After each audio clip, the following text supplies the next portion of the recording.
Baba na la Mwana na la Roho Mtakatifu. Atukuzwe Baba na Mwana na Roho Mtakatifu, kama mwanzo na sasa na siku zote na milele. Amina. Ndugu mtazamaji wa chaneli yetu ya TV, Kanisa TV, tunapoendelea na safari yetu kwa kipindi hichi cha Kwaresima, basi leo tutatafakari njia ya msalaba na tutaanza kuendelea na kile kituo cha 3.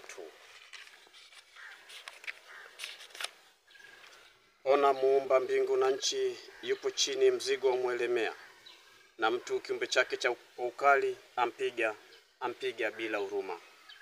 Kituo cha 3, Yesu anaanguka mara ya kwanza. Yesu, tunakuabudu, tunakushukuru kwa kuwa umekomboa watu kwa msalaba wako mtakatifu. Yesu amedhoofika sana, anaanguka chini, kisha anasimama, anaendelea na safari ya ukombozi. Yesu, ulianguka chini ya msalaba kwa ajili ya udhaifu, ukasimama tena. Usiniache katika tamani kianguka dhambini, bali nisimame mara moja nikufuate. Ndugu mtazamaji wa chaneli yetu ya Kanisa TV, Kwaresima inatufundisha na kutuhimiza kufanya mabadiliko ya kweli katika maisha yetu. Hebu angalia katika vazi langu. Unaona ramani ya dunia, mshumaa, msalaba na Biblia. Biblia ni neno la Mungu.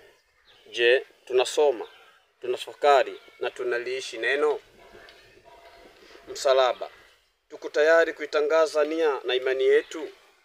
Na je, tuko tayari kuchukua aina ya msalaba, yaani changamoto na magumu tunayokutana nayo katika maisha yetu, au tunaukimbia msalaba? Mshumaa. Mshumaa ni mwanga. Maisha, tabia na mienendo yetu imekuwa mwanga katika maisha ya watu wengine, au sisi ni utambi unaotoa moshi? Tunaalikwa kwa nuru au mwanga ya ulimwengu.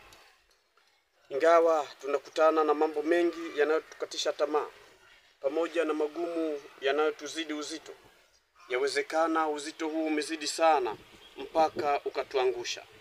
Wenda tumeanguka katika udanganyifu, wenda tumeanguka katika unyang'anyi, wenda tumeanguka kwa kutokuwa waaminifu katika ndoa zetu, wenda tumeanguka katika rushwa, wenda tumeanguka katika dhuluma, wenda tumeanguka kwa kuharibu kazi au maisha ya wenzetu.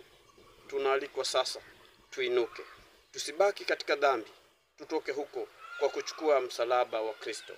Rejea kitabu cha Waefeso ile sura ya 4 aya ya 25 mpaka ya 30.